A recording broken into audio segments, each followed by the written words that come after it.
옛날 어느 상월 마을에 첩첩산중 깊은 골짜기를 따라 사시사철 짙은 안개가 머무는 곳이 있었는데 그곳에는 사람들의 발길이 좀처럼 닿지 않는 외딴 집이 한 채 자리하고 있었습니다. 마을 입구에서 한참을 걸어 들어가야 나오는 그 집은 세월의 흔적을 고스란히 간직한 채 낡은 기와를 이고 있었으며 뒤뜰에는 어른 5이 팔을 벌려야 겨우 닿을 만큼 거대한 고목 한 그루가 집을 지키듯 우뚝 서 있어 보는 이로 하여금 절로 경외심을 갖게 만들었습니다. 이 집에는 늙고 병든 홀어머니와 그녀를 지극정성으로 모시는 아들 덕구가 살고 있었는데 마을 사람들은 30줄에 들어선 덕구를 가리켜 하나같이 입을 모아 바보라고 부르며 혀를 차곤 했습니다. 덕구는 헝클어진 머리에 언제나 해벌쭉하게 웃는 얼굴을 하고 있었고 옷은 늘 흙투성이에 기운 자국이 가득하여 누가 봐도 모자란 사람처럼 보였기 때문입니다. 덕구는 매일 동이 트기도 전에 일어나 낡은 지게를 지고 산으로 향했는데 그의 발걸음은 언제나 느릿느릿하면서도 한 번도 쉬는 법이 없이 꾸준하여 마치 소가 밭을 가는 것과 같았습니다. 마을 사람들은 아침 일찍 산으로 향하는 덕구를 보며 저 바보가 또 산에 가서 다람쥐랑 이야기나 하다 오겠거니 하며 비웃었지만 덕구는 그저 싱글벙글 웃으며 허리를 굽혀 인사를 할 뿐 대꾸 한 번 하는 법이 없었습니다. 산속 깊은 곳에 다다르면 덕구는 익숙한 솜씨로 나무를 하기 시작했는데 도끼질을 하는 그의 동작은 어수룩한 평소 모습과는 달리 묘하게 리듬이 있고 정확하여 굵은 참나무도 그의 손길이 닿으면 금세 장작으로 변해 차곡차곡 쌓였습니다. 하지만 덕구는 나무를 하다가도 예쁜 꽃을 보면 한참을 쪼그리고 앉아 들여다보거나 지나가는 산새 소리에 귀를 기울이며 멍하니 하늘을 올려다보곤 하여 해가 중천에 떠서야 지게를 가득 채우곤 했습니다. 하얏을 녘이 되면 덕구는 자신의 몸집보다 훨씬 더 높게 쌓아 올린 나무찜을 쥐고 마을로 내려오곤 했는데 그 모습이 마치 거대한 덤불이 스스로 걸어오는 것처럼 보여 아이들은 그 뒤를 졸졸 따라다니며 놀려대기 일쑤였습니다. 아이들이 돌멩이를 던지거나 바보라고 놀려대도 덕구는 화를 내기는커녕 주머니에서 쭈글쭈글한 산머루나 도토리를 꺼내 아이들의 손에 쥐어주며 허허실실 웃어넘기니 마을 어른들은 그런 덕구를 보며 심성은 착한데 머리가 모자라 안타깝다고 혀를 찼습니다. 덕구가 해온 나무는 마을 장터에 내다 팔기도 하고 이웃집 아궁이 땔감으로 주기도 했는데 셈을 제대로 할 줄 모르는 덕구는 사람들이 주는 대로 동전 몇 잎을 받거나 식은 밥 한 덩이를 얻어오고는 그것이 세상 전부인 양 기뻐하며 집으로 돌아갔습니다. 어떤 날은 나무값을 떼먹으려는 얌체 같은 사람들이 터무니없이 적은 돈을 줘도 덕구는 그저 고개를 끄덕이며 고맙다는 말만 되풀이했습니다. 덕구의 집은 마을 끝자락 언덕 위에 홀로 떨어져 있어 밤이 되면 적막강산처럼 고요했는데 낡은 대문을 들어서면 가장 먼저 눈에 띄는 것은 마당 한가운데를 떡하니 차지하고 있는 평평하고 넓은 바위였습니다. 덕구는 집에 돌아오자마자 지게를 내려놓고 어머니가 계신 안방으로 달려가 방문을 열고는 어머니 저 왔어요 하며 아이처럼 응석을 부리곤 했습니다. 병석에 누운 어머니는 아들의 거친 손을 잡아 끌어 자신의 얼굴에 비비며 오늘 하루도 고생 많았다며 눈시울을 붉혔고 덕구는 그런 어머니의 야윈 어깨를 주무르며 오늘 산에서 본 예쁜 새 이야기며 장터에서 있었던 일들을 미주알 고주알 늘어놓았습니다. 비록 남들이 보기에는 바보 같은 이야기일지라도 어머니에게는 세상 그 어떤 이야기보다 재미있고 소중한 말동무였기에 모자는 서로를 의지하며 가난하지만 따뜻한 저녁 시간을 보냈습니다. 어둠이 짙게 깔리고 어머니가 잠이 들면 덕구의 일과는 또 다른 모습으로 이어지곤 했는데 그는 마당으로 나와 낡은 툇마루에 걸터앉아 집 뒤편의 거대한 고목나무를 하염없이 바라보는 버릇이 있었습니다.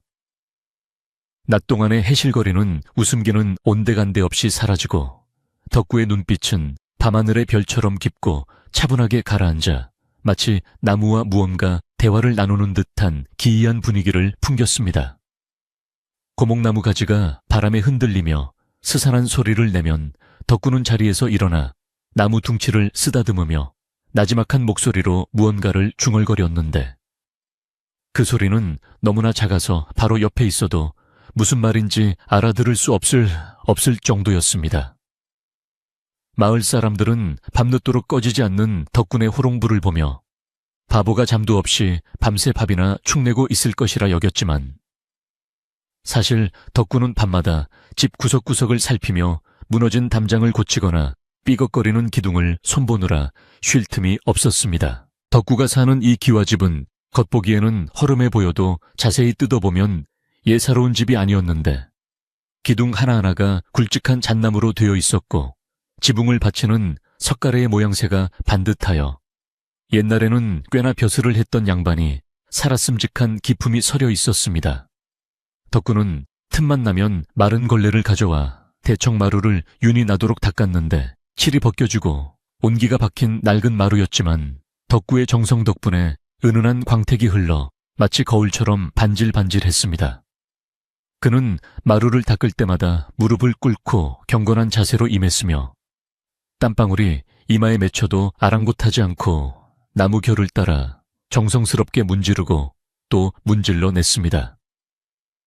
그 모습은 단순히 청소를 하는 것이 아니라 마치 신성한 의식을 치르는 수도승처럼 보이기도 했고 소중한 보물을 다루는 장인처럼 보이기도 하여 보는 이가 있었다면 숨을 죽이고 지켜보았을 것입니다. 어느 날은 마을 촌장이 지나가다 덕구가 지붕 위에 올라가 기와를 고치는 모습을 보고는 혀를 차며 자네는 그 위험한 곳에 왜 올라갔느냐고 소리를 쳤습니다. 덕구는 깜짝 놀라 미끄러질 뻔하면서도 배시시 웃으며 비가 새면 어머니가 추우실까봐 그렇다고 대답했고 촌장은 효심 하나는 갸륵하다며 고개를 끄덕이고는 자리를 떴습니다. 하지만 촌장이 떠난 뒤 덕구의 표정은 순식간에 진지하게 변하여 기와 틈새에 끼어있던 이끼를 섬세한 손놀림으로 제거하고 기와 밑에 숨겨진 무언가를 확인하듯 손을 깊숙이 넣어 더듬거리는 행동을 보였습니다. 그것은 단순히 비를 막기 위한 보수가 아니라 마치 집안 어딘가에 숨겨진 비밀 장치를 점검하는 듯한 은밀하고도 신중한 몸짓이었습니다. 마을에는 예전부터 덕군의 집 터가 범상치 않다는 소문이 돌았는데 옛날에 큰 장수가 살았다거나 도깨비가 집을 지어주고 갔다는 둥 믿거나 말거나 한 이야기들이 전해져 내려오고 있었습니다. 마을 노인들은 술잔을 기울이며 덕군의 집 뒤에 있는 고목나무 아래에 금덩어리가 묻혀 있다는 둥 헛소문을 늘어놓기도 했지만 정작 그 집 주인인 덕군은 그런 소문에는 관심조차 없다는 듯 그저 하루하루 나무를 해다 나르기에 바빴습니다. 그러나 덕구가 산에서 내려올 때마다 가져오는 나무들이 예사롭지 않다는 것을 눈치챈 사람은 아무도 없었는데 그는 썩은 나무나 잡목은 거들떠보지도 않고 단단하고 향이 좋은 나무들만 골라서 지게에 싣고 내려왔던 것입니다. 그 나무들은 땔감으로 쓰기에는 너무나 아까운 것들이었지만 덕구는 아무렇지 않게 아궁이에 던져놓고는 타오르는 불꽃을 멍하니 바라보곤 했습니다. 계절이 바뀌어 찬바람이 불기 시작하고 낙엽이 우수수 떨어지는 늦가을이 되자 덕구의 마음은 더욱 분주해져서 평소보다 더 일찍 일어나 산으로 향하고 더 늦게 집으로 돌아오는 날이 많아졌습니다. 산속의 동물들도 겨울잠을 준비하느라 바쁘게 움직이는 시기에 덕구는 마치 누군가에게 쫓기기라도 하듯 쉴 새 없이 움직이며 집 주변에 담벼락을 높이고 부러진 울타리를 단단히 동여매었습니다. 마을 사람들은 겨울 채비를 유난스럽게 한다고 생각하며 지나쳤지만 덕구는 울타리 사이사이에 뾰족한 가시나무 가지를 끼워 넣거나 대문 빗장을 굵은 통나무로 교체하는 등 마치 적의 침입을 대비하는 성을 쌓는 듯한 행동을 했습니다. 그의 투박한 손은 찔리고 긁혀 상처투성이가 되었지만 그는 아픈 내색 한 번 없이 묵묵히 자신의 일을 해나갔습니다. 하루는 덕구가 산에서 내려오는 길에 마을 어귀에 있는 주막에 들러 막걸리 한 사발을 청했는데 주막 안에는 낯선 떠돌이 장사꾼 몇 명이 앉아 마을 이야기를 나누고 있었습니다. 그들은 이 마을 산세가 예사롭지 않다느니 오래된 기와집에 보물이 숨겨져 있다는 소문을 들었다느니 하며 떠들썩하게 웃고 떠들었는데 구석에 쭈그리고 앉아 막걸리를 들이켜던 덕구의 귀가 쫑긋 곤두섰습니다. 평소 같으면 사람들이 무슨 이야기를 하든 신경 쓰지 않고 해벌쭉 웃으며 술이나 마셨을 덕구였지만 이날만큼은 술잔을 쥔 손에 힘이 들어가고 눈빛이 매섭게 변하여 장사꾼들의 대화를 하나도 놓치지 않고 엿들었습니다. 하지만 주모가 안주를 내오자 덕구는 다시 순박한 바보의 얼굴로 돌아와 침을 흘리며 안주를 집어먹었고 장사꾼들은 그런 덕구를 보며 저런 모자란 놈이 뭘 알겠냐며 무시해버렸습니다. 그날 밤 덕구는 집에 돌아와 어머니의 발을 씻겨드리며 평소와는 다른 말을 꺼냈는데 어머니 만약에 낯선 사람이 오면 절대 문을 열어주시면 안 돼요 하고 신신당부를 하는 것이었습니다. 어머니는 아들이 왜 뜬금없는 소리를 하나 싶어 의아하게 쳐다보았지만 덕구의 표정이 너무나 진지하여 알겠다고 고개를 끄덕일 수밖에 없었습니다. 덕구는 어머니를 재우고 난 뒤 창호지 문에 구멍난 곳은 없는지 꼼꼼히 살피고 부엌칼을 숫돌에 갈아 날카롭게 세운 뒤 베개 밑에 숨겨두고서야 자리에 누웠습니다. 천장에 매달린 거미줄이 바람에 흔들리는 모습을 보며 덕구는 깊은 한숨을 내쉬었고 그의 머릿속에는 아까 주막에서 들었던 장사꾼들의 불길한 목소리가 맴돌아 좀처럼 잠을 이룰 수 없었습니다. 다음 날 아침 마을은 짙은 안개에 휩싸여 한 치 앞도 분간하기 어려웠는데 덕구는 여느 때와 다름없이 지게를 지고 집을 나섰지만 그의 발걸음은 산이 아닌 마을 입구 쪽을 향하고 있었습니다. 안개 속에서 희미하게 드러나는 마을의 풍경은 평화로워 보였지만 덕구의 눈에는 곳곳에 숨겨진 불안의 그림자가 보이는 듯하여 자꾸만 뒤를 돌아보게 만들었습니다. 마을 정제에 앉아있던 노인들이 덕구에게 오늘은 산에 안 가느냐고 물었지만 덕구는 배가 아파서 약을 구하러 간다고 둘러대며 급히 발걸음을 재촉했습니다.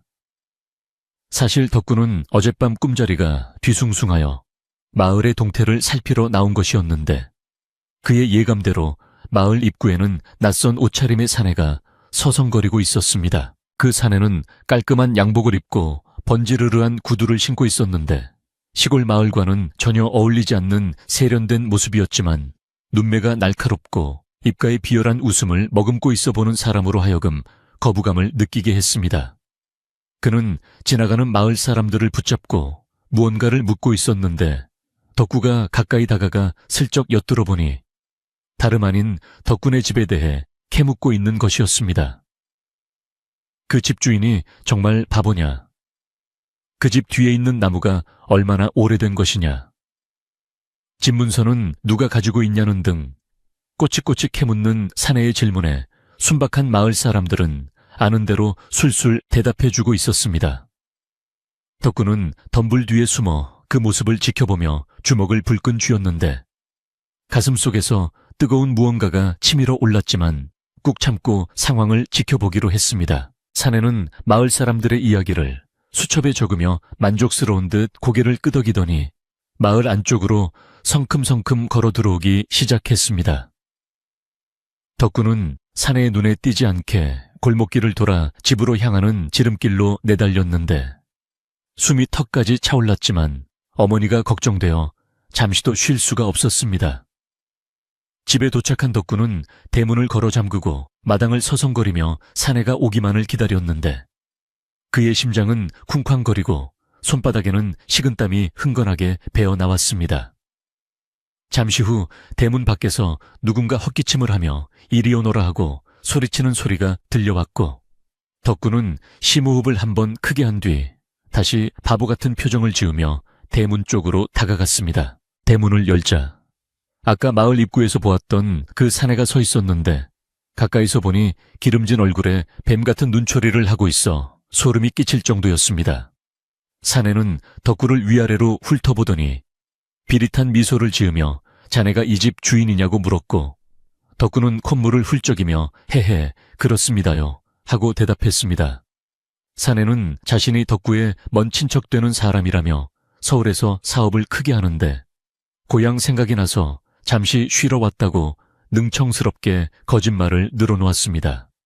덕구는 속으로는 뻔한 거짓말임을 알았지만 겉으로는 반가운 척하며 어서 오시라고 사내를 집 안으로 들였습니다. 사내는 집 안으로 들어서자마자 마당을 둘러보고 집의 기둥이며 석가래를 유심히 관찰하더니 감탄사를 연발하며 집이 아주 훌륭하다고 추켜 세웠습니다. 특히 뒤뜰에 있는 고목나무를 보고는 눈을 번뜩이며 침을 삼키는 모습이 마치 먹잇감을 노리는 맹수와도 같았습니다. 덕구는 사내를 사랑방으로 안내하며 불편한 내색을 감추느라 애를 먹었는데 사내는 짐을 풀기도 전에 덕구에게 집 문서는 어디에 두었냐며 은근슬쩍 본색을 드러내기 시작했습니다. 덕구는 문서가 뭔지 모른다는 듯 고개를 갸웃거리며 그게 먹는 건가요? 하고 되물었고 사내는 답답하다는 듯 가슴을 치며 나중에 천천히 이야기하자고 얼버무렸습니다. 저녁이 되자 덕구는 어머니에게 사내를 먼 친척이라고 소개했는데 어머니는 눈이 어두워 사내의 얼굴을 제대로 보지 못하고 그저 반갑다며 손을 잡아주었습니다.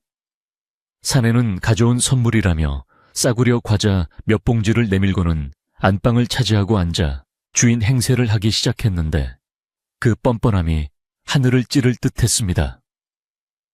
덕구는 부엌에서 저녁상을 차리며 사내의 동태를 살폈는데 사내는 어머니에게 덕구가 바보라서 살림하기 힘들지 않냐며 자신이 집을 관리해주겠다는 둥 가머니설을 늘어놓고 있었습니다. 덕구는 칼질을 하던 손을 멈추고 부들부들 떨었지만 지금 당장 사내를 쫓아냈다가는 오히려 의심을 살까 두려워 꾹 참을 수밖에 없었습니다. 밤이 깊어지자 사내는 사랑방에서 코를 골며 잠이 들었고 덕구는 마당에 나와 달을 쳐다보며 깊은 생각에 잠겼습니다. 낯선 이의 방문은 예견된 일이었지만 막상 닥치고 보니 어떻게 대처해야 할지 막막하기만 했습니다. 덕구는 고목나무 아래로 가서 나무 둥치에 귀를 대고 나무가 전해주는 소리를 들으려 애썼는데 나무는 평소보다 더 거칠게 가지를 흔들며 바람 소리를 내어 덕구의 마음을 더욱 불안하게 만들었습니다. 바람에 실려오는 냄새에서 비릿한 피 냄새와 돈 냄새가 섞여 나는 것 같아 덕구는 속이 울렁거렸습니다. 덕구는 다시 한번 마음을 다잡고 집을 지키기로 결심했는데 이 집과 나무는 단순한 재산이 아니라 자신이 목숨을 걸고 지켜야 할 사명이 깃든 곳이었기 때문입니다.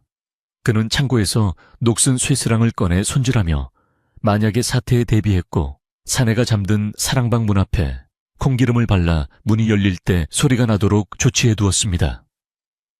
어둠 속에서 덕구의 눈빛은 낮의 바보 같은 모습과는 정반대로 차갑고 예리하게 빛나고 있었는데 그것은 마치 사냥감을 노리는 늑대의 눈빛과도 흡사했습니다. 새벽녘이 되자 안개가 더욱 짙게 깔리며 사방이 고요해졌는데 덕구는 툇마루 구석에 웅크리고 앉아 뜬 눈으로 밤을 지새웠습니다. 사랑방에서 사내가 뒤척이는 소리가 들릴 때마다 덕구의 신경은 곤두섰고 혹시라도 사내가 딴맘을 먹고 안방으로 들어갈까봐 숨소리조차 죽이고 감시를 늦추지 않았습니다. 그렇게 불안과 긴장 속에서 하룻밤이 지나가고 있었고 동쪽 하늘이 푸르스름하게 밝아오기 시작할 무렵 덕구는 사내가 방문을 열고 나오는 소리를 들었습니다. 사내는 주위를 두리번거리며 마당으로 나와 뒤뜰로 향했는데 그의 손에는 무언가 번쩍이는 쇠부티가 들려 있었습니다. 덕구는 그림자처럼 조용히 사내의 뒤를 밟았는데 사내는 고목나무 아래에서 무언가를 찾으려는 듯 땅을 파헤치기 시작했습니다. 덕구는 그 모습을 보며 입술을 깨물었고 이제 더 이상 물러설 곳이 없다는 것을 직감했습니다.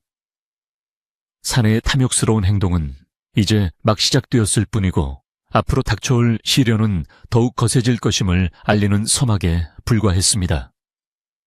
안개 낀 새벽 고목나무 아래에서 벌어지는 두 사내의 숨막히는 대치는 마을에 불어닥칠 거대한 폭풍을 예고하며 긴장감을 고조시켰습니다. 아침 해가 산등성이 위로 붉게 솟아올라 안개를 걷어내자 덕군의 집 마당에는 간밤의 은밀한 소동은 흔적조차 없이 사라지고 평온한 아침 풍경만이 펼쳐져 있었습니다. 도시에서 온 사내 김씨는 언제 흙을 파헤쳤냐는 듯 말끔한 얼굴로 대청마루에 앉아 기지개를 켜며 하품을 해대고 있었는데 그 모습이 어찌나 능청스러운지 밤새 그를 지켜본 덕구조차 혀를 내두를 지경이었습니다.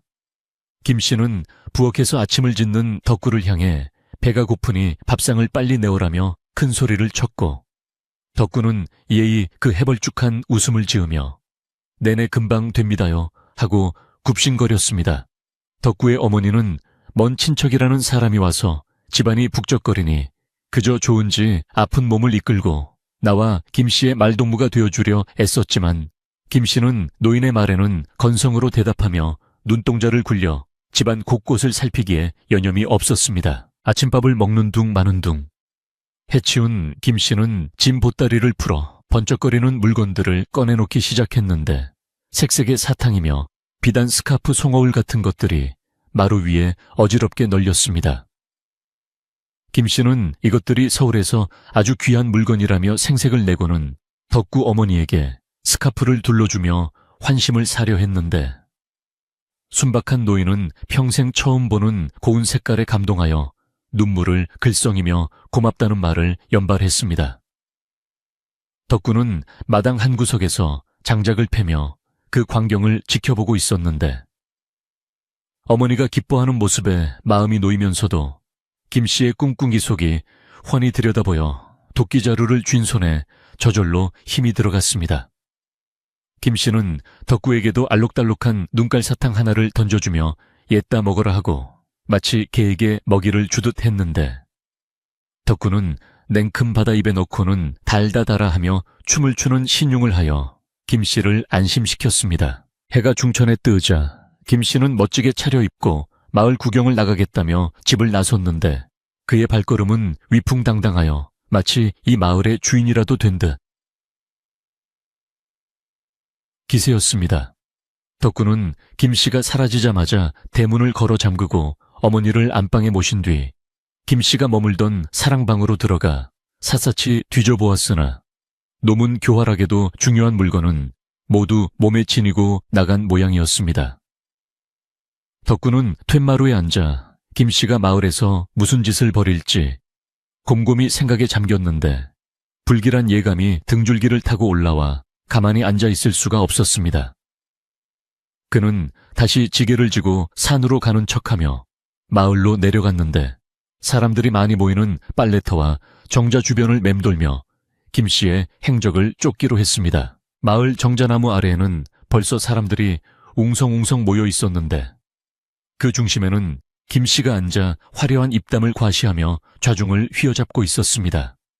김씨는 서울에서의 무용담을 늘어놓으며 마을 사람들의 혼을 쏙 빼놓았고 미리 준비해간 술과 고기를 아낌없이 베풀며 인심을 쓰고 있었습니다. 공짜 술에 취한 마을 사람들은 김씨를 호탕한 대인배라 축혔으며 그의 말 한마디 한마디에 맞장구를 쳤고 김씨는 기회를 틈타 슬그머니 덕구네 집 이야기를 꺼내기 시작했습니다. 그는 덕구가 너무 모자라서 그 큰 기와집을 관리하기 힘들어 한다느니 낡은 집이 무너져 내리면 마을의 흉물이 될 것이라느니 하며 은근히 덕구를 깎아내리는 말을 흘렸습니다. 김씨의 말은 교묘하게 왜곡되어 사람들의 귀에 들어갔는데 그는 덕구네 집 뒤에 있는 고목나무가 마을의 전기를 빨아먹는 요물이라 베어버려야 한다는 끔찍한 소리까지 서슴지 않았습니다. 마을 사람들은 처음에는 설마 그럴 리가 있냐며 반신반의했지만 김씨가 서울의 유명한 직관이 한 말이라며 그럴싸한 거짓말을 섞어대자 점차 동요하기 시작했습니다. 특히 흉년이 들어 살림이 팍팍해진 몇몇 사람들은 나무를 베어 팔면 큰 돈이 된다는 김씨의 말에 귀가 솔깃해져 탐욕스런 눈빛을 보이기도 했습니다. 덕구는 나무 뒤에 숨어 그들의 대화를 들으며 주먹을 불끈 쥐었는데 마을을 지켜온 신성한 나무를 돈벌이 수단으로 여기는 김씨의 천박함에 치가 떨렸습니다. 시간이 지날수록 김씨의 선동은 더욱 대담해져서 이제는 덕구를 시설 좋은 곳으로 보내고 그 집을 마을 회관으로 쓰자는 제안까지 나오게 되었습니다. 물론 그 뒤에는 집과 땅을 팔아넘겨 이속을 챙기려는 김 씨의 검은 속내가 숨겨져 있었지만 순진한 마을 사람들은 김 씨가 덕구를 위해 좋은 일을 하려는 줄로만 알고 고개를 끄덕였습니다. 평소 덕구를 불쌍히 여기던 이웃들조차 바보가 혼자 늙은 노모를 모시는 것보다는 시설에 가는 게 낫지 않겠냐며 수군거렸는데 이는 덕구가 가장 두려워하던 상황이었습니다. 덕구에게 집은 단순히 잠을 자는 곳이 아니라 조상 대대로 내려온 얼을 지키는 성지였기에 그곳을 떠난다는 것은 상상조차 할 수 없는 일이었습니다. 그때 마을 어귀에서 지팡이를 짚은 꼬부랑 할머니 한 분이 나타나 정자 쪽으로 걸어오셨는데 그분은 마을에서 가장 나이가 많고 지혜롭기로 소문난 왕 할머니였습니다. 왕 할머니의 등장은 왁자지껄하던 정자 분위기를 일순간에 찬물을 끼얹은 듯 조용하게 만들었는데 그녀의 눈빛은 나이가 무색할 만큼 형형하게 빛나고 있어 아무도 함부로 대할 수 없었기 때문입니다. 왕 할머니는 김 씨 앞을 막아서더니 쭈글쭈글한 손으로 김 씨의 얼굴을 가리키며 벼락 같은 호통을 치셨습니다. 어디서 굴러먹던 개뼈다귀가 감히 남의 동네에 와서 분탕질을 치느냐며 내 놈의 눈에는 뱀이 들어앉아 있으니 썩 물러가라고 소리쳤습니다. 김 씨는 왕 할머니의 기세에 눌려 잠시 주춤했지만 곧 표정을 바꾸며 노망난 노인네가 무슨 소리를 하는 거냐며 비웃으며 분위기를 반전시키려 했습니다. 하지만 왕 할머니는 물러서지 않고 마을 사람들을 향해 저놈의 혓바닥에 놀아나면 마을에 큰 재앙이 닥칠 것이라고 경고했는데 그 목소리에는 서리빨 같은 엄엄함이 서려 있었습니다.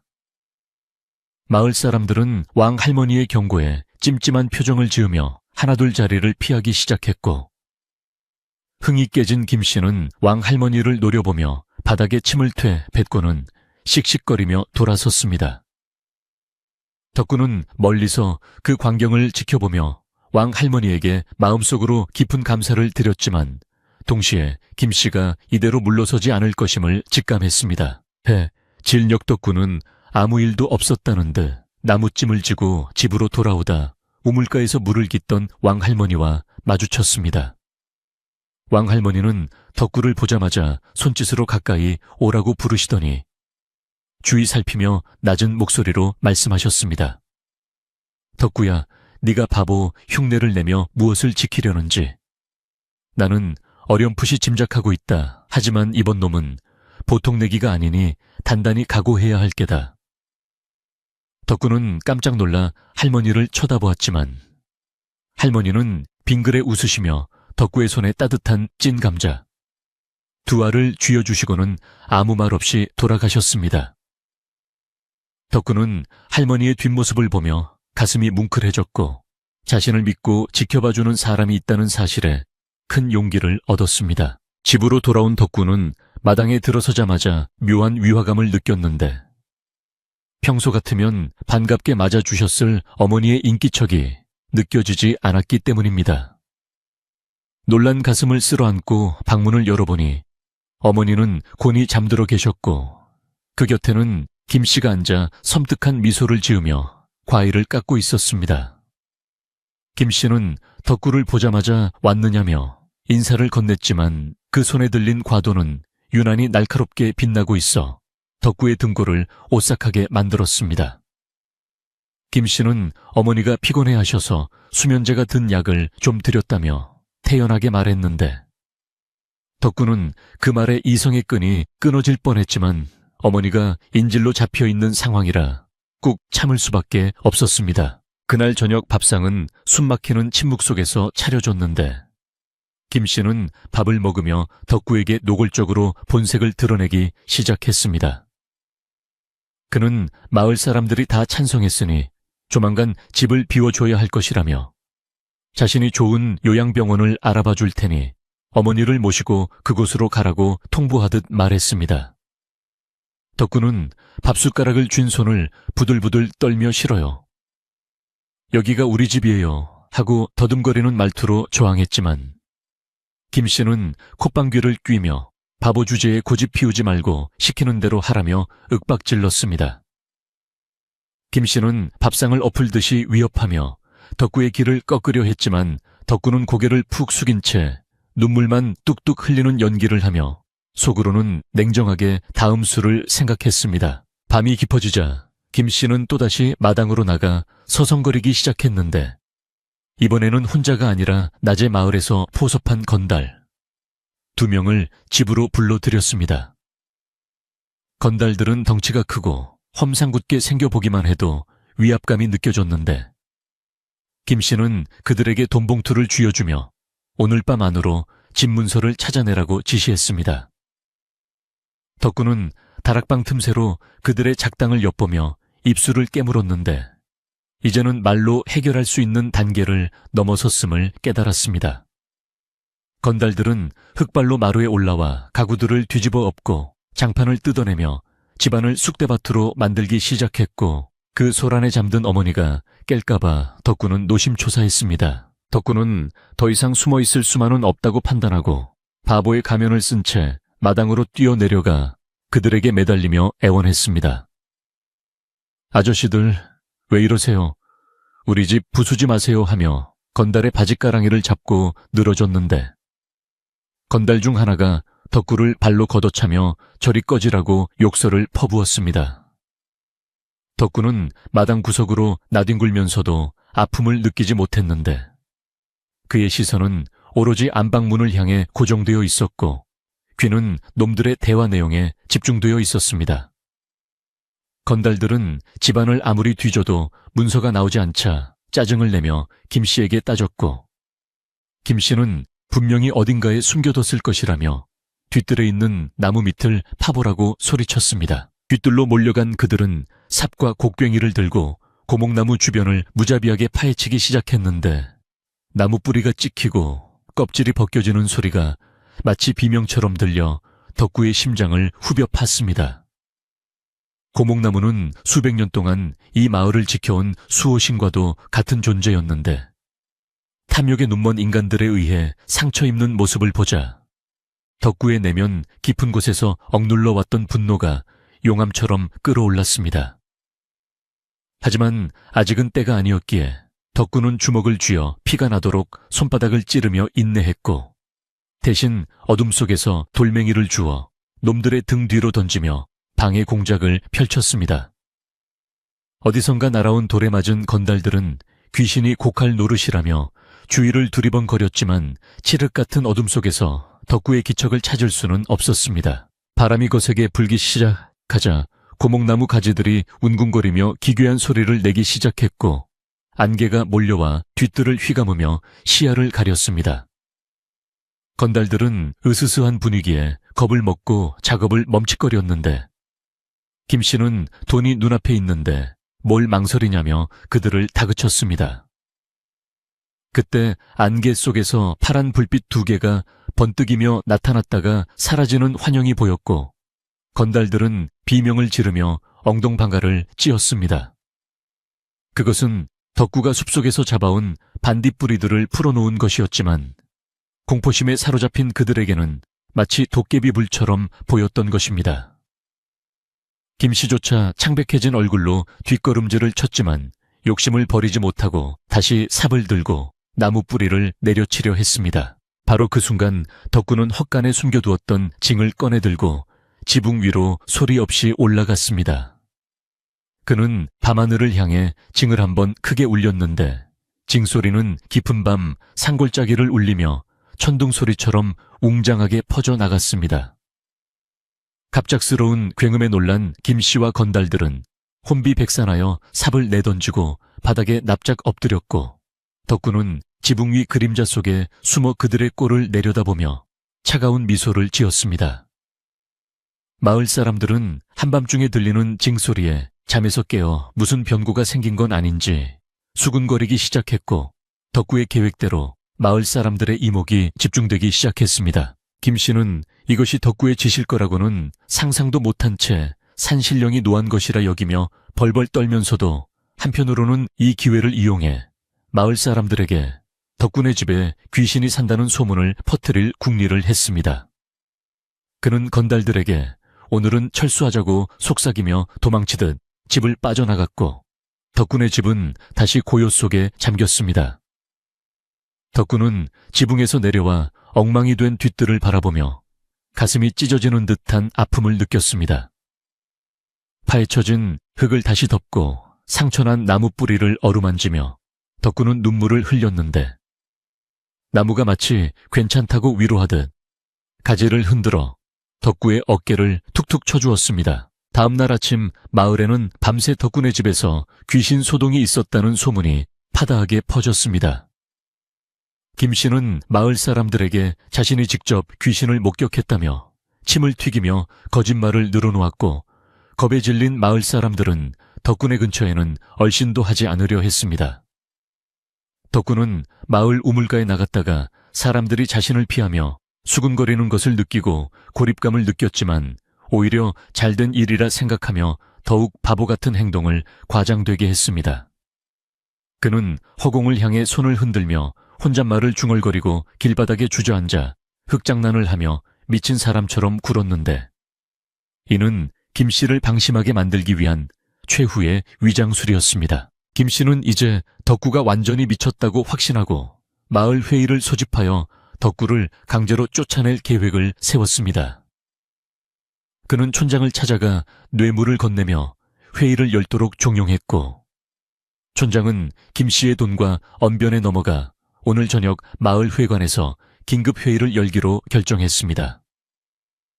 이 소식은 곧바로 덕구의 귀에도 들어갔고 덕구는 올 것이 왔음을 직감하고 비장한 표정으로 집 안 깊숙이 숨겨두었던 낡은 상자를 꺼냈습니다.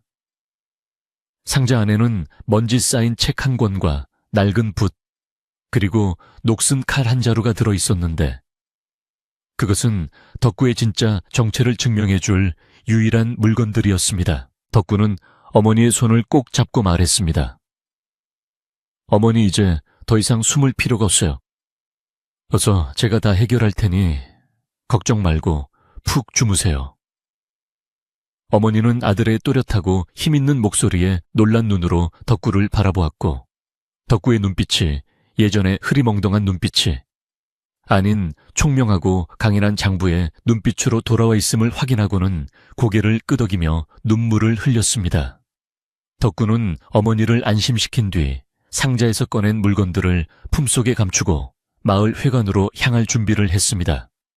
그의 발걸음은 더 이상 어수룩한 바보의 걸음걸이가 아니었고 대지를 박차고 나가는 호랑이의 발걸음처럼 묵직하고 거침이 없었습니다. 한편 마을 회관에는 김 씨의 선동에 넘어간 사람들이 구름처럼 몰려들었는데 그들은 하나같이 덕구를 걱정하는 척하면서도 사실은 콩고물을 바라는 이기적인 마음을 품고 있었습니다. 김 씨는 단상에 올라가 덕구를 정신병자로 몰았으며 당장 격리해야 한다고 열변을 토했고 분위기는 점점 험악해져만 갔습니다. 그때 회관문이 벌컥 열리며 찬바람과 함께 덕구가 들어섰는데 그의 등 뒤로는 붉은 노을이 비치며 마치 후광처럼 그를 감싸고 있었습니다. 사람들은 웅성거리며 덕구를 쳐다보았지만 덕구는 아무 말 없이 뚜벅뚜벅 걸어 들어와 김 씨의 눈을 똑바로 응시했습니다. 그 순간 회관 안의 공기가 팽팽하게 당겨진 활수위처럼 긴장감으로 가득 찼고 누구 하나 숨소리조차 크게 내지 못하는 정적이 흘렀습니다. 바보 덕구와 사기꾼 김씨 그리고 흔들리는 마을 사람들 이들 사이에 얽힌 운명의 실타래가 이제 막 풀리려 하고 있었습니다. 마을 회관의 문이 열리고 덕구가 들어서자 와글와글하던 실내는 찬물을 끼얹은 듯 일순간 조용해졌지만 곧 여기저기서 수군거리는 소리가 다시금 피어올랐습니다. 사람들의 눈빛에는 동정심과 경멸, 그리고 막연한 두려움이 뒤섞여 있었는데 그들은 김 씨의 화려한 언변에 홀려 덕구를 이미 마을의 골칫덩거리로 규정 짓고 있는 듯했습니다. 김 씨는 덕구가 나타나자 짐짓 놀란 척하며 어깨를 으쓱해 보였지만 입계는 비열한 미소를 띠고 있어 덕구를 조롱하고 있음이 분명했습니다. 그는 사람들을 향해 보십시오. 저렇게 눈이 풀리고 멍한 사람이 어떻게 이 큰 집을 관리하고 늙은 노모를 모시겠습니까 하며 덕구의 행색을 손가락질했습니다. 덕구는 흑투성이 옷을 입고 한쪽 신발은 구겨 신은 채였지만 김씨를 바라보는 눈동자 깊은 곳에는 서늘한 기운이 감돌고 있었습니다. 김씨는 미리 준비해온 누런 종이 한 장을 꺼내 흔들며 이것이 바로 덕군의 집안 어르신들이 남긴 유언장 사본이라며 거짓말을 시작했습니다.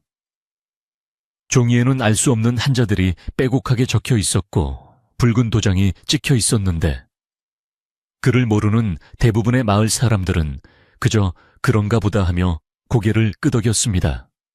김씨는 유언장에 따르면 집터의 기운이 너무 세서 후손이 대를 잇기 어려우니 집을 팔아 그 돈으로 자손을 편안한 곳에 살게 하라고 적혀 있다고 목청을 높였습니다.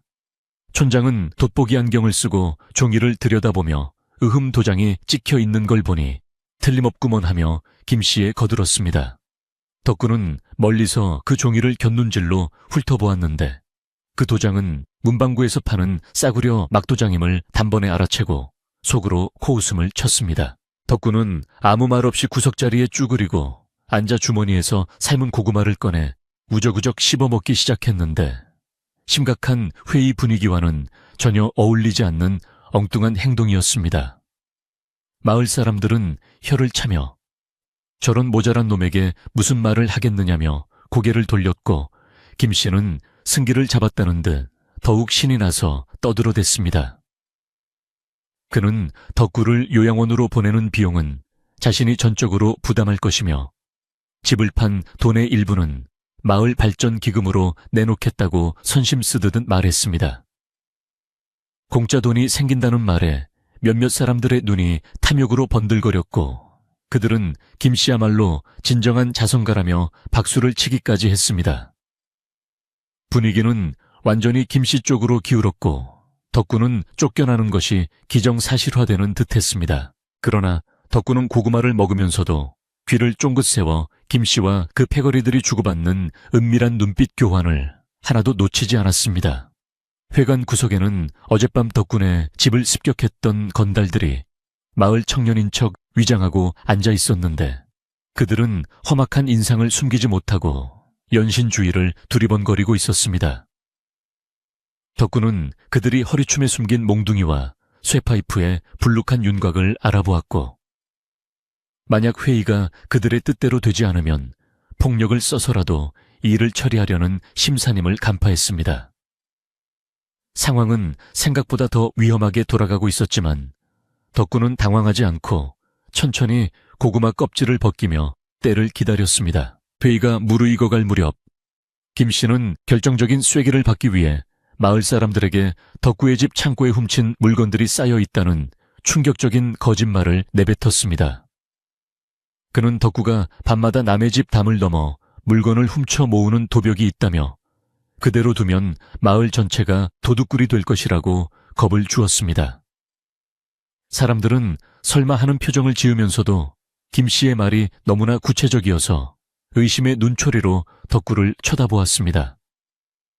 덕구는 억울하다는 듯이 벌떡 일어나려다 다시 주저앉으며 의왕하고 아이처럼 울음을 터뜨리는 신용을 했는데 이는 사람들을 안심시키고 김씨의 경계심을 허물기 위한 연기였습니다. 김씨는 우는 덕구를 보며 비웃음을 날리고는 내일 아침 다같이 덕군의 집을 수색해서 훔친 물건이 나오면 당장 쫓아내기로 하자고 제안했습니다. 회의가 끝나고 사람들이 썰물처럼 빠져나간 뒤 덕군은 비틀거리는 걸음으로 회관을 나와 어둠이 깔린 골목길로 들어섰습니다. 차가운 밤 공기가 뺨을 스치자 덕구의 어깨는 서서히 펴지기 시작했고 흐리멍덩하던 눈빛은 밤하늘의 별처럼 또렷하게 빛났습니다. 그는 뒤를 밟는 사람이 없는지 확인하기 위해 골목을 몇 바퀴 돌고는 마을 외곽에 있는 오래된 선앙당으로 발걸음을 옮겼습니다. 그곳은 사람들의 발길이 끊긴 지 오래되어 자풀이 무성했지만 덕구에게는 누구에게도 들키지 않고 물건을 숨겨둘 수 있는 비밀 장소였습니다. 덕구는 선앙당 뒤편의 돌무더기를 조심스럽게 파헤치고 기름종이에 쌓인 묵직한 꾸러미를 꺼냈는데 그 속에는 오래된 족보와 땅문서 그리고 돌아가신 아버지가 남긴 낡은 호패가 들어 있었습니다. 이 물건들은 덕군의 가문이 대대로 이 마을의 지맥을 지켜온 무관 집안임을 증명하는 결정적인 증거들이었으며 김씨가 내밀었던 가짜 유언장과는 비교도 안 되는 진짜 보물들이었습니다. 덕군은 떨리는 손으로 문서들을 어루만지며 아버지의 유지를 다시 한번 가슴에 새겼는데 집과 나무를 지키는 것은 단순히 재산을 지키는 것이 아니라 마을의 정기를 지키는 일임을 잊지 않았습니다. 그는 문서를 품속 깊이 갈무리하고 선앙당을 내려와 집으로 향했는데 발걸음 하나하나에 비장함이 서려 있어 마치 전장으로 나가는 장수와도 같았습니다. 밤바람에 흔들리는 나뭇가지들이 덕구를 응원하듯 쏴 소리를 냈고 구름 사이로 비친 달빛이 그의 길을 비추어 주었습니다. 집에 도착한 덕구는 대문이 열려 있는 것을 보고 가슴이 철렁 내려앉았는데 마당에는 불이 켜져 있고 안방에서 낯선 남자들의 목소리가 들려왔습니다. 김씨와 건달들이 덕구가 없는 틈을 타 집을 완전히 장악하고 어머니를 위협하고 있는 것이 분명했습니다. 덕구는 숨을 죽이고 살금살금 마당으로 들어섰는데 놈들은 마루에 앉아 술판을 벌이고 있었고 안방문은 굳게 닫혀 있었습니다. 김씨는 술에 취해 붉어진 얼굴로 내일이면 이 집도 내 것이 되고 저 멍청한 놈도 끝이라며 낄낄거렸고 건달들은 형님 솜씨가 대단하다며 아부를 떨고 있었습니다. 그들의 대화 속에서 덕구는 김씨가 마을 사람들을 속이기 위해 창고에 미리 훔친 물건들을 가져다 놓았다는 사실을 확인했습니다. 덕구는 분노가 치밀어 올라 당장이라도 뛰쳐나가 놈들을 요절내고 싶었지만 어머니의 안전을 위해 섣불리 움직일 수 없었습니다.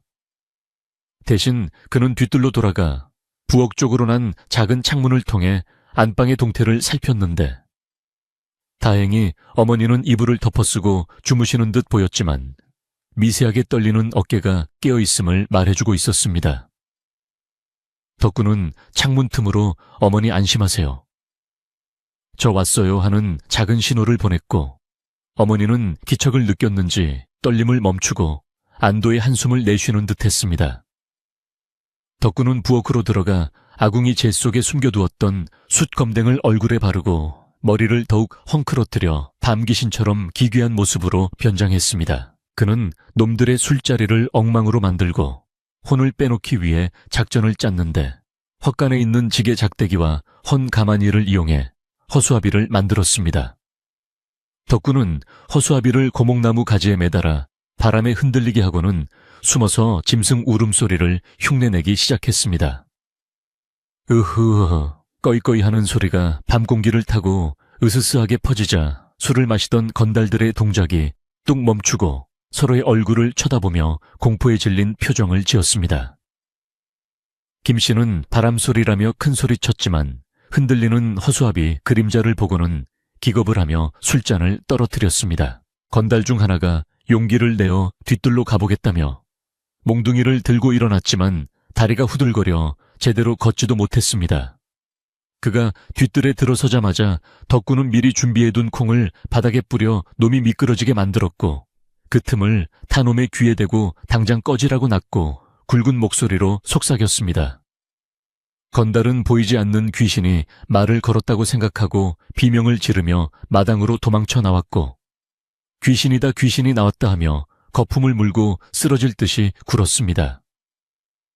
마당은 순식간에 아수라장이 되었고 김씨는 건달들을 발로 차며 정신 차리라고 소리쳤지만 이미 공포는 전염병처럼 번져 있었습니다. 이 소란 속에서도 덕구는 모습을 드러내지 않고 어둠 속에 숨어 놈들을 지켜보았는데 이는 내일 아침 마을 사람들 앞에서 김씨의 민낯을 까발리기 위한 전초전에 불과했습니다.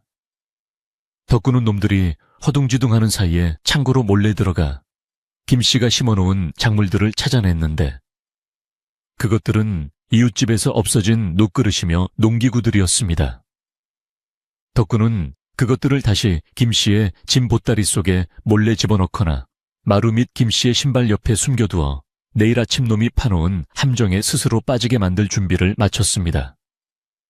그의 손놀림은 빠르고 정확하여 누구도 눈치채지 못했고 모든 준비를 마친 덕구는 다시 바보 같은 표정을 지으며 마당 한가운데로 비틀거리며 걸어 나갔습니다. 술에 취해 난동을 부리던 김씨와 건달들은 갑자기 나타난 덕구를 보고 깜짝 놀랐는데 덕구는 숯검댕이 칠해진 얼굴로 헤헤거리며 아저씨들 우리 집에서 뭐 하세요 하고 천진난만하게 물었습니다. 김씨는 귀신이 아니라 덕구였음을 알고 안도함과 동시에 화가 치밀어 올라 내 이놈 감히 사람을 놀라게 해 하며 손을 들어 덕구의 뺨을 때리려 했습니다. 하지만 덕구는 맞기 직전에 살짝 고개를 틀어 피하고는 발을 헛디딘 척하며 김씨의 가슴팍을 머리로 들이받았습니다. 김씨는 억하고 뒤로 나자빠지며 마루에서 굴러 떨어졌고 꼴산 앞에 흙바닥에 처박혔습니다. 건달들이 덕구에게 달려들려 했지만 덕구는 재빨리 몸을 웅크리며 살려주세요. 사람 죽여요. 하고 큰 소리로 비명을 질렀습니다. 한밤중에 울려 퍼진 비명 소리에 잠자던 이웃집 개들이 지저대기 시작했고 마을 사람들의 창문에 하나둘 불이 켜지기 시작했습니다. 김씨는 일이 커지는 것을 막기 위해 건달들을 말리며 오늘은 이만하고 자자고 씩씩거렸습니다.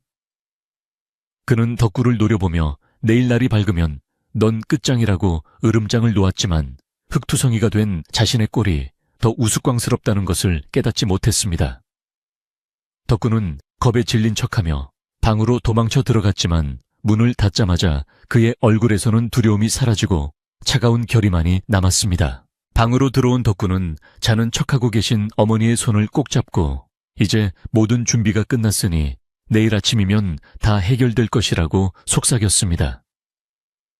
어머니는 아들의 손을 맞잡으며 너를 믿는다며 힘을 주셨고 덕구는 어머니의 깊은 주름을 보며 마음을 다잡았습니다. 그는 문틈으로 새어 들어오는 달빛 아래에서 내일 입을 옷을 꺼내 손질했는데 그것은 장롱 깊숙이 보관해 두었던 깨끗한 흰 무명 바지 저고리였습니다. 비록 낡았지만 풀을 먹여 빳빳하게 다려진 그 옷은 덕구가 더 이상 바보 나무꾼이 아닌 한 집안의 가장이자 마을의 수호자로서 사람들 앞에 서겠다는 의지의 표현이었습니다. 새벽이 다가오자 안개는 더욱 짙어졌고 마을은 폭풍전야와 같은 고요에 잠겼습니다. 덕구는 잠시 눈을 붙였지만 꿈속에서도 거대한 호랑이가 되어 마을을 위협하는 뱀을 물어뜯는 꿈을 꾸었습니다. 꿈에서 깬 덕구는 개운한 정신으로 일어나 세수를 하고 머리를 단정하게 빗어 넘겼습니다. 거울 속에 비친 그의 모습은 며칠 전과는 전혀 다른 사람처럼 보였는데 맑은 눈빛과 굳게 담은 입술에서 범접할 수 없는 위험이 느껴졌습니다. 그는 품속에 챙겨둔 문서와 증거물들을 다시 한번 확인하고 동이 트기만을 기다리며 마루로 나갔습니다. 마당개는 지난밤의 소동으로 술병과 안주 부스러기들이 널려 있었지만 덕구는 묵묵히 빗자루를 들고 마당을 쓸기 시작했습니다.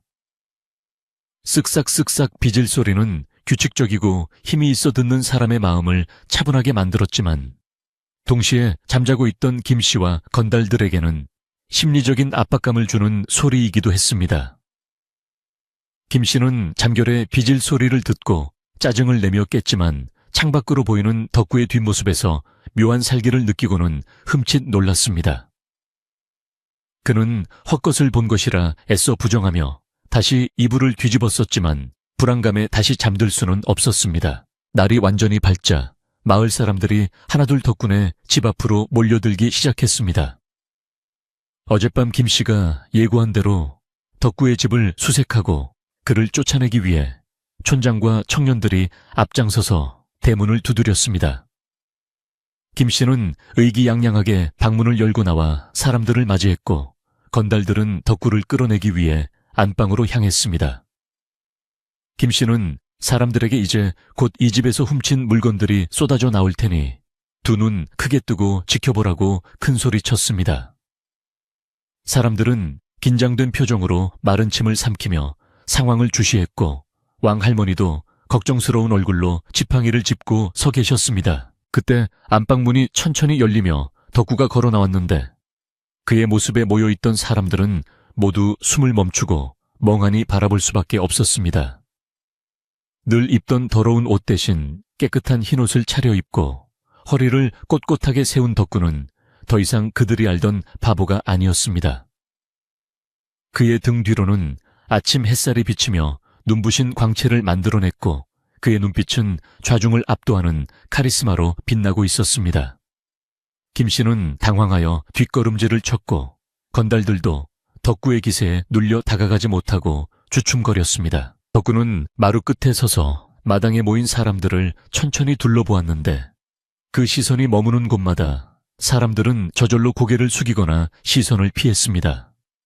그는 김씨를 향해 손가락을 뻗으며 나직하지만 천둥처럼 울리는 목소리로 말했습니다. 내 집에서 당장 내려오라, 이 사기꾼아.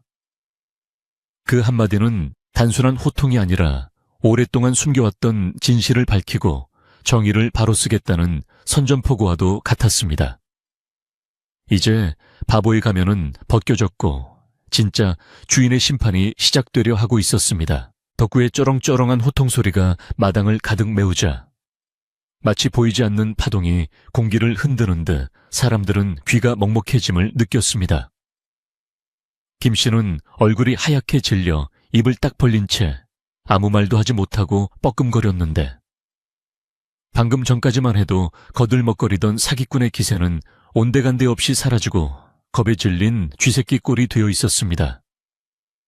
마을 사람들은 덕구의 당당한 풍채와 서슬 퍼런 눈빛에 압도되어 뒷걸음질을 쳤고 평소 바보라고 무시했던 덕구가 사실은 호랑이 같은 기운을 숨기고 있었다는 사실에 전율을 느꼈습니다.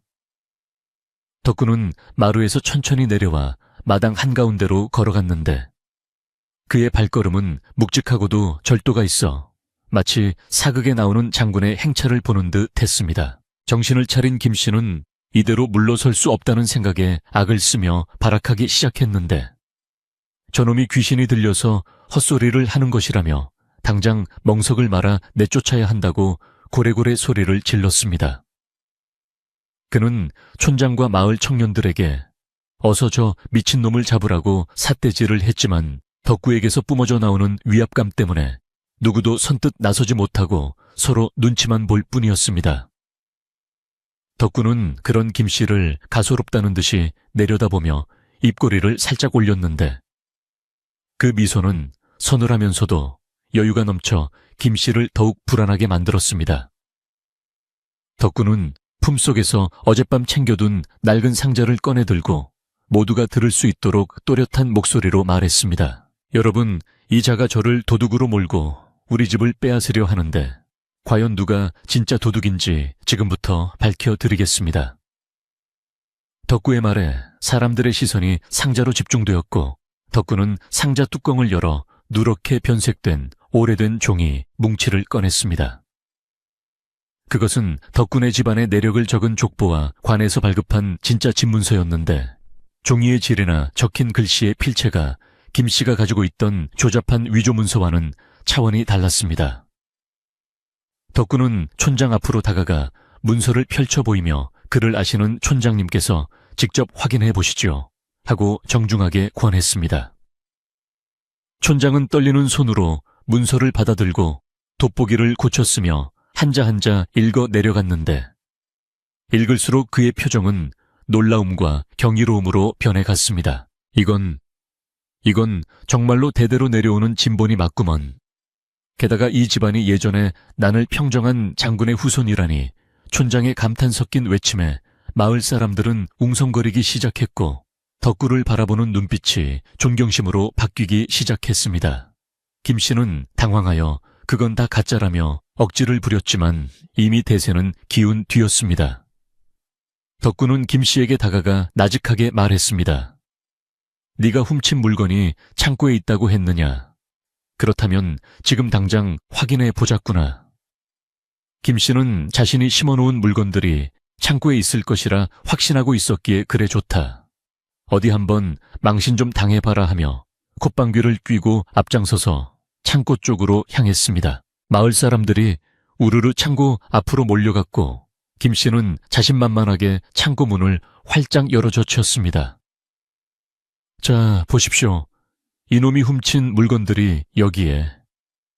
김씨의 외침은 끝을 맺지 못하고 허공에서 흩어졌는데 창고 안은 텅 비어 있었고 오직 먼지와 거미줄만이 그를 반겨주고 있었기 때문입니다. 김씨는 당황하여 창고 안으로 뛰어들어가 집단 뒤를 뒤지고 항아리 속을 들여다보았지만 자신이 훔쳐다 놓은 녹그릇과 농기구들은 그림자도 보이지 않았습니다. 이게 어떻게 된 거야? 분명히 여기에 두었는데. 김씨가 혼잣말을 중얼거리는 사이 덕구는 팔짱을 끼고 문개에 기대어 그 꼴을 비웃으며 바라보았습니다. 네가 찾는 물건이 여기에 없으니 혹시 다른 곳에 있는 건 아니냐? 덕구의 말에 김씨는 식은땀을 흘리며 주위를 두리번거렸는데 덕구는 손가락으로 마루 위에 놓인 김씨의 짐 보따리를 가리켰습니다. 등잔 밑이 어둡다더니 혹시 저기 있는 건 아닌지 한번 열어보는 게 어떻겠느냐. 김씨는 화들짝 놀라며 남의 짐을 함부로 뒤지는 건 예의가 아니라며 펄쩍 뛰었지만 촌장과 마을 사람들의 의심 가득한 눈초리를 피할 수는 없었습니다. 촌장은 청년들에게 눈짓을 했고 건장한 청년 2명이 마루로 올라가 김씨의 보따리를 가지고 내려와 마당에 쏟아부었습니다. 보따리가 열리자 쨍그랑 소리와 함께 녹그릇 은수저 옆집, 박서방네 괭이 등이 와르르 쏟아져 나왔는데 그것들은 김씨가 덕구에게 누명을 씌우기 위해 훔쳤던 바로 그 작물들이었습니다. 마을 사람들은 경악하며 입을 다물지 못했고 물건 주인들은 달려나와 내 물건이 왜 여기 있냐며 김씨의 멱살을 잡았습니다. 김씨는 얼굴이 사색이 되어 이건 모함이라며 발버둥 쳤지만 명백한 증거 앞에서는 어떤 변명도 통하지 않았습니다. 덕구는 어젯밤 김씨가 잠든 사이 창고에 있던 물건들을 몰래 김씨의 보따리로 옮겨 놓았던 것인데 사기꾼이 판 함정에 사기꾼 자신이 걸려들게 만든 기가 막힌 계략이었습니다. 덕구는 김씨 앞으로 다가가 엄엄한 목소리로 꾸짖었습니다. 마을 사람들을 속이고 죄 없는 사람을 모함한 죄, 조상의 어리서린 땅을 더럽히려 한 죄, 그 죄값을 어찌 다 치르려느냐. 덕구의 호통에 김씨는 무릎을 꿇고 싹싹 빌기 시작했는데 살려만 주시면 다시는 얼씬도 하지 않겠다며 비굴하게 눈물을 흘렸습니다. 함께 왔던 건달들도 상황이 불리하게 돌아가자 슬금슬금 뒷걸음질을 치며 도망칠 구멍을 찾았지만 이미 마을 청년들이 몽둥이를 들고 애워싸고 있어 도간의 쥐신세가 되었습니다. 왕할머니는 지팡이로 바닥을 쿵쿵 내리치며 저런 놈들은 관에 넘겨서 곤장을 맞게 해야 한다고 소리치셨습니다. 하지만 덕구는 손을 들어 사람들을 진정시키고는 차분한 목소리로 말했습니다. 관에 넘기는 것도 방법이지만 이 마을의 평화를 위해 조용히 내보내는 것이 좋겠습니다. 대신 2번 다시 이 근처에 얼씬거리면 그때는 제 손에 죽을 줄 아시오. 덕구는 김씨의 눈앞에서 맨손으로 굵은 장작개비를 단숨에 뚝 꺾어버리는 괴력을 보여주었는데 뚝 소리와 함께 김씨의 간담도 서늘해졌습니다. 김씨와 건달들은 혼비백산하여 내내 알겠습니다요 하며 머리를 조아리고는 짐도 제대로 챙기지 못한 채 꼬리를 내린 개처럼 마을 밖으로 줄행랑을 쳤습니다. 마을 사람들은 도망가는 그들의 뒤통수에 대고 소금을 뿌리며 액땜을 했습니다. 소란이 정리되자 덕구는 다시 마당 한가운데 섰는데 이제 사람들은 그를 바보, 덕구가 아닌 덕구님이라고 불러야 할 것 같은 어려움을 느꼈습니다. 덕구는 쑥스러운 듯 머리를 긁적이며 예전의 순박한 미소를 지어 보였는데 그 모습에 사람들은 긴장이 풀리며 안도의 한숨을 내쉬었습니다. 덕구는 자신이 그동안 바보 행세를 할 수밖에 없었던 이유를 털어놓았습니다. 아버님 유언에 따라 집안의 보물을 노리는 자들을 피하고 사람의 겉모습만 보고 판단하는 세태를 경계하기 위해 일부러 어수룩하게 살았노라고 고백했습니다. 마을 사람들은 그 깊은 뜻을 헤아리지 못하고 덕구를 무시했던 지난날을 부끄러워하며 고개를 들지 못했습니다. 촌장은 덕구의 손을 잡으며 사과했습니다. 우리가 자네를 몰라보고 하마터면 큰 실수를 할 뻔했네. 정말 미안하네. 덕구는 촌장의 손을 맞잡으며 고개를 저었습니다. 아닙니다. 마을 분들도 속아서 그러신 것인데 제가 어찌 탓하겠습니까? 다 지나간 일이니 잊어버리시지요. 덕구의 넓은 아량에 마을 사람들은 감동하여 눈시울을 붉혔고 그동안 덕구에게 함부로 대했던 일들을 하나하나 사죄하며 용서를 구했습니다. 덕구는 괜찮다며 허허 웃었고 그 웃음소리는 마당의 무거운 공기를 걷어내고 따뜻한 기운을 불어넣었습니다. 어머니는 방문을 열고 나와 아들을 끌어안고 우셨는데 장하다 내 아들, 이제는 마음 편히 살자꾸나 하며 등을 토닥이셨습니다. 덕구는 어머니의 눈물을 닦아드리며 어머니 이제 아무 걱정 마세요. 제가 다 지켜드릴게요 하고 든든하게 대답했습니다. 그 모습을 지켜보던 왕할머니는 흐뭇한 표정으로 고개를 끄덕이시며 이제야 마을의 주인이 제자리를 찾았구먼 하고 독백하셨습니다. 마을 사람들은 덕구 모자에 상봉을 축하하며 박수를 쳤고 어느새 마당은 축제 분위기로 바뀌어 갔습니다. 덕구는 마을 사람들에게 제안했습니다. 기왕 이렇게 모였으니 아침밥이나 같이 드시고 가시죠. 변변찮지만 제가 국이라도 끓이겠습니다. 마을 부녀자들은 우리가 가만히 있을 수 있냐며 팔을 걷어붙이고 나섰고 각자 집에서 가져온 반찬이며 쌀을 모아 마당에 솥을 걸었습니다.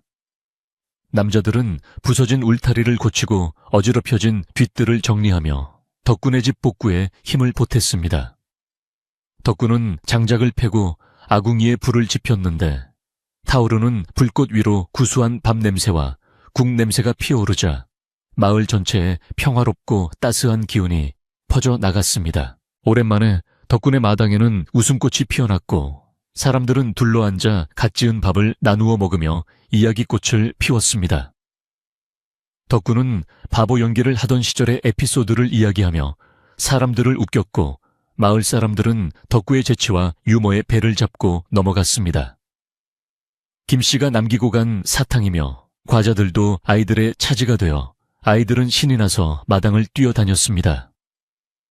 덕구는 아이들을 불러 모아 무등을 태워주기도 하고 옛날 이야기도 들려주며 다시 친근한 동네형 오빠의 모습으로 돌아갔습니다. 하지만 이제 그를 얕잡아 보는 사람은 아무도 없었고 모두의 눈에는 애정과 존경이 담겨 있었습니다. 점심때가 지나고 오후가 되자 마을 청년들은 덕구네 고목나무 아래에 평상을 펴고 술상을 차렸습니다.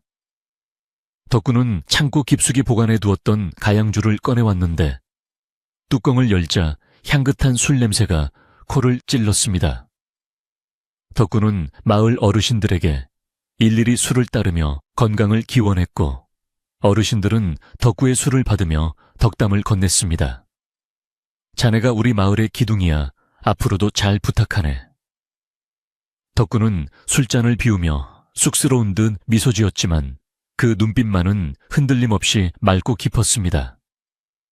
바람이 불어와 고목나무 가지를 흔들자 나무집들이 춤을 추며 덕구의 머리 위로 떨어졌는데 마치 자연이 그에게 보내는 축복의 세례와도 같았습니다. 해가 서산으로 넘어가며 노을이 붉게 타오르자 마을 사람들은 하나둘 집으로 돌아갈 채비를 했습니다. 그들은 덕구에게 연신 고맙다는 인사를 하며 내일 또 놀러 오겠다고 약속했습니다.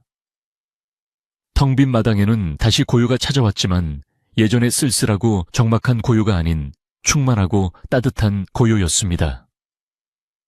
덕구는 대문 밖까지 나가 배웅을 하고 돌아와 엉망이 되었던 뒷뜰을 다시 한번 살폈습니다. 김씨 일당이 파헤쳐 놓았던 땅은 마을 사람들의 손길로 말끔하게 메워져 있었고 상처 입은 나무 뿌리에는 누군가가 약초를 지식여 발라놓은 흔적이 보였습니다. 덕구는 나무를 쓰다듬으며 고맙다 고생했다 하고 속삭였습니다. 어머니는 마루에 앉아 아들을 바라보며 행복한 미소를 짓고 계셨습니다. 덕구야, 오늘 참 좋은 날이구나. 네 어머니, 정말 좋은 날이에요. 덕구는 어머니 곁에 앉아지는 해를 바라보며 앞으로 펼쳐질 평화로운 나날들을 그려보았습니다. 이제 더 이상 숨길 것도 두려울 것도 없었습니다.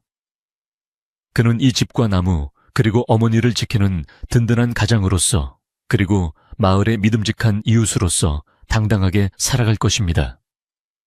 저녁 연기가 피어오르는 마을의 풍경은 그 어느 때보다 아름다워 보였고, 덕구의 마음속에도 따스한 등불 하나가 켜진 듯 환해졌습니다. 밤이 되자 덕구는 다시 예전처럼 어머니의 발을 씻겨드리고 잠자리를 받으렸습니다. 하지만 이제는 문을 걸어 잠그고 칼을 숨길 필요가 없었습니다. 열린 창문으로 시원한 밤바람이 들어와 방 안의 열기를 식혀주었고, 풀벌레 소리가 자장가처럼 들려왔습니다. 덕구는 마당에 나와 하늘을 올려다보았는데 수많은 별들이 쏟아질 듯 반짝이고 있었습니다. 그는 아버지에게 마음속으로 인사를 올렸습니다. 아버지, 이제 다 해결되었습니다. 편히 쉬십시오. 저도 이 집과 마을을 잘 지키겠습니다. 덕구의 얼굴에는 편안한 안식이 깃들었고, 그는 깊은 숨을 들이마시며 밤 공기의 상쾌함을 만끽했습니다. 모든 오해와 갈등이 풀리고 제자리를 찾은 덕군의 집은 이제 마을에서 가장 든든하고 따뜻한 안식처가 되었습니다.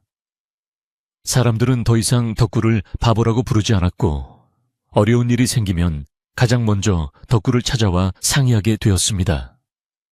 덕구는 특유의 지혜와 우직함으로 마을의 대소사를 해결해주는 해결사가 되었지만, 여전히 나무를 하고 어머니를 모시는 평범한 일상을 소중히 여겼습니다.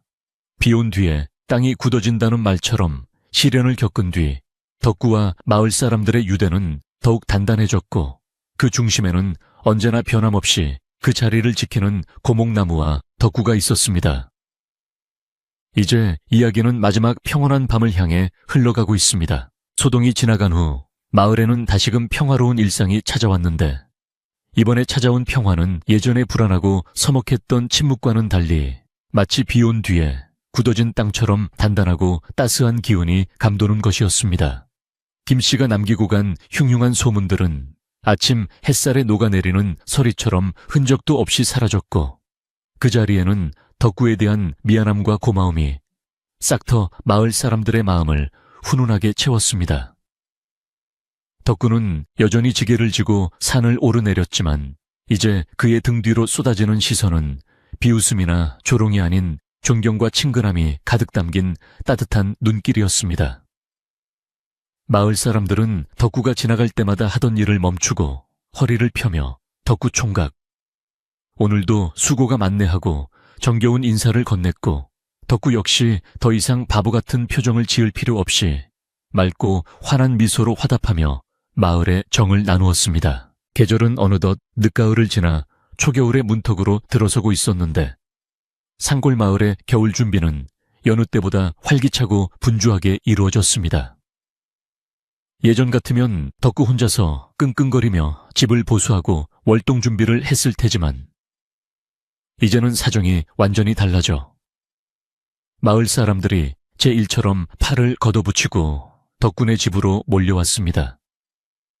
칠이 벗겨진 대문을 튼튼한 참나무로 다시 짜서 달아주고, 구멍난 창호지는 국화잎을 넣어 말린 예쁜 문종이로 새로 발라주니, 덕군의 집은 헌옷을 벗고 새 옷을 입은 듯 말끔해졌습니다.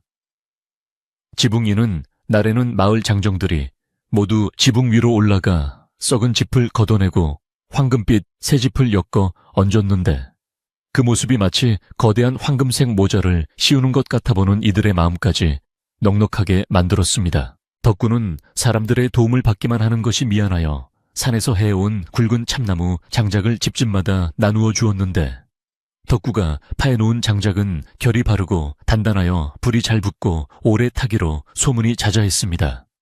아낙네들은 덕구가 가져다 준 장작을 아궁이에 떼며 화력이 좋아 밥맛이 꿀맛이라며 칭찬을 아끼지 않았고, 덕구 덕분에 올겨울은 추위 걱정 없이 나겠다며 고마워했습니다.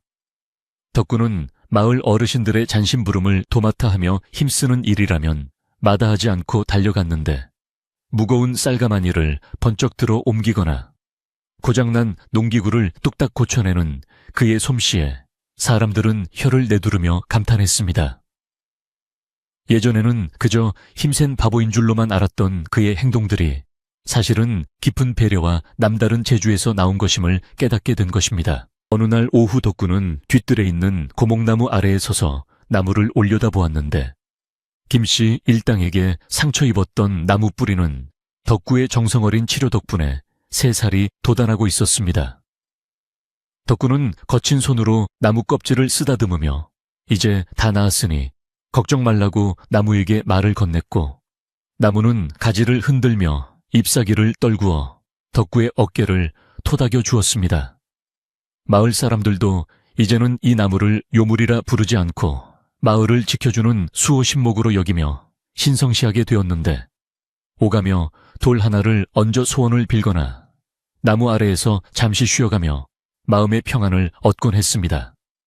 덕구와 고목나무는 이제 마을의 중심이 되어 사람들의 마음을 하나로 묶어주는 든든한 버팀목이 되어 주었습니다. 동짓달이 다가오자 마을 부녀회에서는 덕군의 마당에서 팥죽을 쑤어 마을 잔치를 열기로 결정했는데 이는 애군을 쫓고 새해의 복을 비는 의미와 함께 덕구 모자에게 그동안의 섭섭함을 갚으려는 뜻이 담겨 있었습니다. 마당에 걸린 커다란 가마솥에서는 붉은 팥죽이 보글보글 끓으며 구수한 냄새를 풍겼고 하얀 새알심이 동동 떠오르는 모습은 마치 밤하늘의 별처럼 보였습니다. 덕구는 어머니를 업고 마루로 나와 푹신한 방석에 앉혀드렸고 어머니는 마을 사람들의 북적거리는 소리와 웃음소리에 눈시울을 붉히며 기뻐하셨습니다. 평생을 외롭게 살아오신 어머니에게 이렇게 많은 사람들이 찾아와 따뜻한 밥 한 끼를 나누는 것은 꿈만 같은 일이었기에 어머니의 얼굴에는 병색이 씻은 듯 사라지고 화색이 돌았습니다. 덕구는 가마솥 옆에서 불을 조절하며 땀을 흘리고 있었는데 마을 처녀들이 다가와 시원한 식혜 한 사발을 건네며 수줍게 웃음을 지었습니다. 예전에는 덕구를 보면 피하기 바빴던 처녀들이 이제는 덕구의 듬직한 모습과 깊은 속내에 반해 은근한 눈길을 보내고 있었던 것입니다. 덕구는 쑥스러워 얼굴이 붉어졌지만 그 모습조차 순박하고 진실해 보여 사람들의 호감을 샀습니다. 마을 어르신들은 덕구를 사위 삼고 싶다며 농담 반 진담 반으로 이야기를 건넸고 덕구는 그저 허허 웃으며 장작불만 수석거렸습니다. 훈훈한 인심과 전기오가는 팥죽잔치는 밤늦도록 이어졌고 마을 사람들은 배도 부르고 마음도 부른 행복한 하루를 보냈습니다. 잔치가 끝나고 사람들이 돌아간 뒤 덕구는 어머니와 단둘이 오붓하게 앉아 남은 팥죽을 먹으며 이야기를 나누었습니다. 어머니는 덕구의 손을 잡고 내 아들이 이렇게 훌륭하게 자라주어 고맙다며 이제 죽어도 여한이 없다고 말씀하셨습니다. 덕구는 어머니의 손을 꼭 잡으며 그런 말씀 마시라고 앞으로 100년 만년 저랑 같이 행복하게 사셔야 한다고 응석을 부렸습니다. 어머니의 거칠어진 손마디에서 느껴지는 세월의 무게와 아들에 대한 깊은 사랑이 덕구의 가슴을 뭉클하게 만들었고 그는 마음속으로 어머니를 세상에서 가장 편안하게 모시겠다고 다시 한번 다짐했습니다. 방 안의 호롱불이 은은하게 흔들리며 모자의 그림자를 벽에 비추었고 그 그림자는 서로 기대어 하나가 된 듯 다정해 보였습니다. 첫눈이 내리던 날, 밤 덕구는 잠 못 이루고 마당으로 나와 하얗게 변해가는 세상을 바라보았습니다. 소복소복 쌓이는 눈송이들이 마당의 흙을 덮고 지붕을 덮어온 허운 세상을 순백의 나라로 만들고 있었는데 그 풍경이 너무나 고요하고 아름다워 숨이 막힐 지경이었습니다. 덕구는 눈을 맞으며 고목나무 아래로 걸어가 눈 덮인 나무 둥치에 귀를 대고 나무의 숨소리를 들었습니다. 나무는 깊은 겨울잠에 빠진 듯 조용했지만 그 안에서 힘차게 흐르는 수액의 생명력이 느껴져 덕구는 안도감을 느꼈습니다.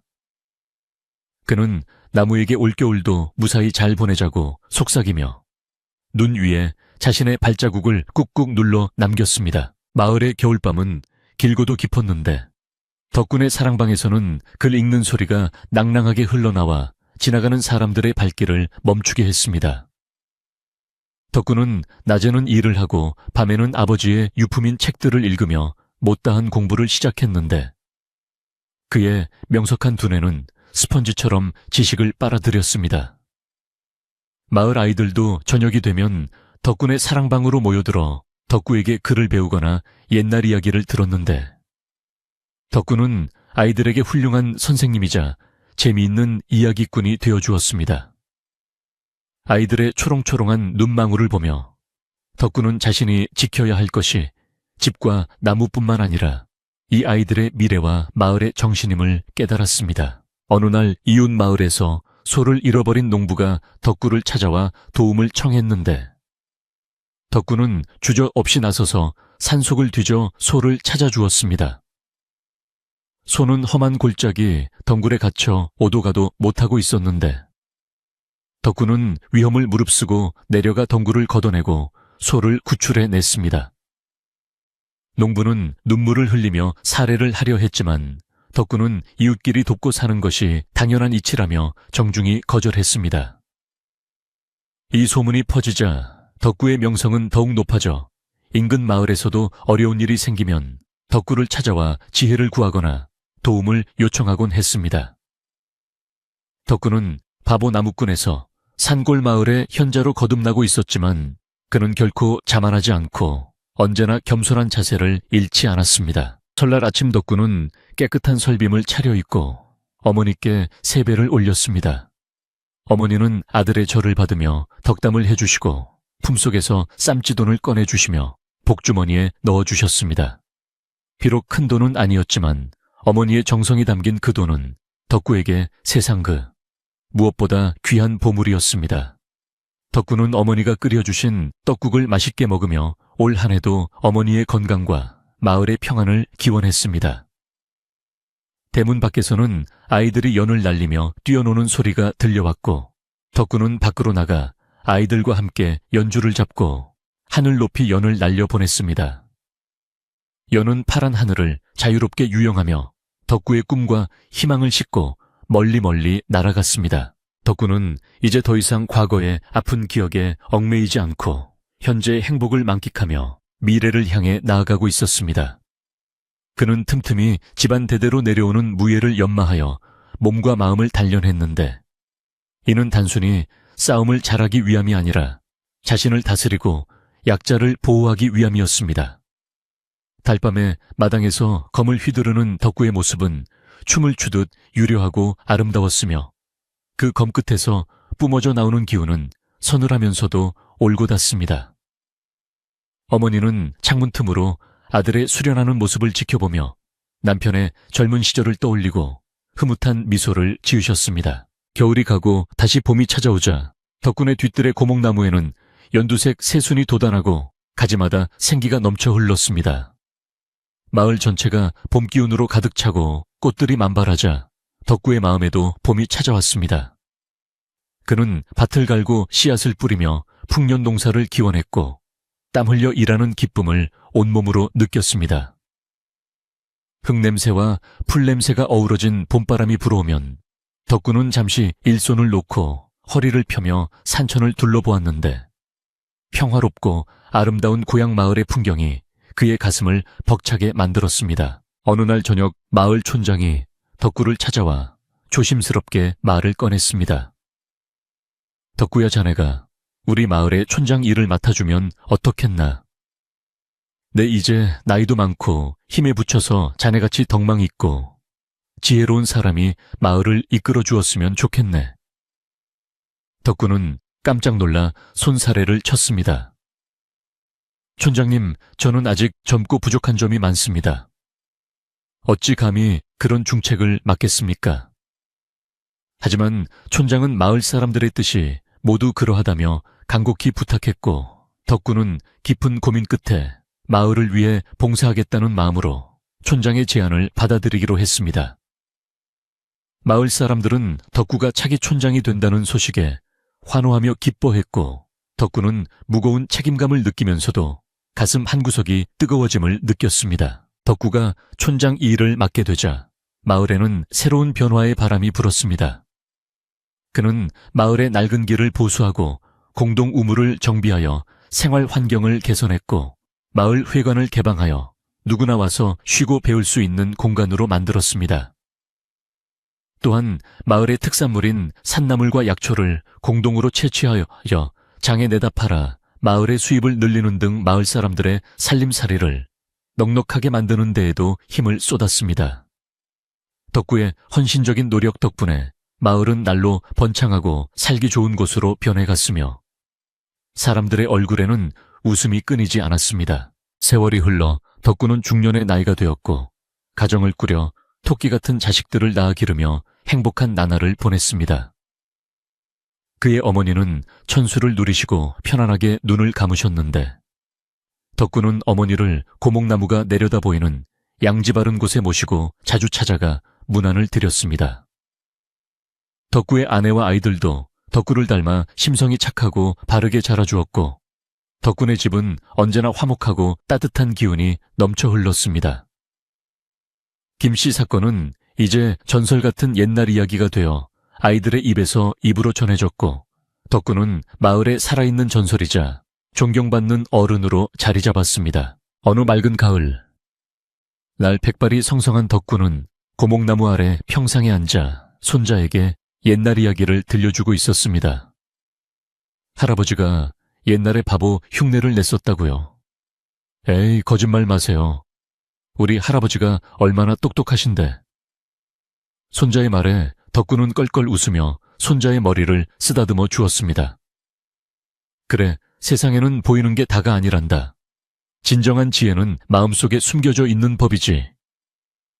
덕구의 말에 손자는 고개를 갸웃거리면서도 할아버지의 따뜻한 품에 안겨 평온함을 느꼈습니다. 바람이 불어와 낙엽이 우수수 떨어지자 덕구는 눈을 지그시 감고 지나온 세월을 회상했습니다. 그의 인생은 굽이굽이 험난한 고개와 같았지만 그 고개마다 소중한 인연과 깨달음이 있어 결코 헛되지 않았습니다. 바보로 살았던 시절의 인내와 침묵은 그를 더욱 단단하게 만들었고 시련을 극복하며 얻은 용기는 그를 진정한 영웅으로 만들어 주었습니다. 이제 그는 더 이상 바보 나무꾼도 숨어 사는 장군의 후손도 아닌 그저 자연의 일부가 되어 마을과 함께 호흡하는 촌부 덕구일 뿐이었습니다.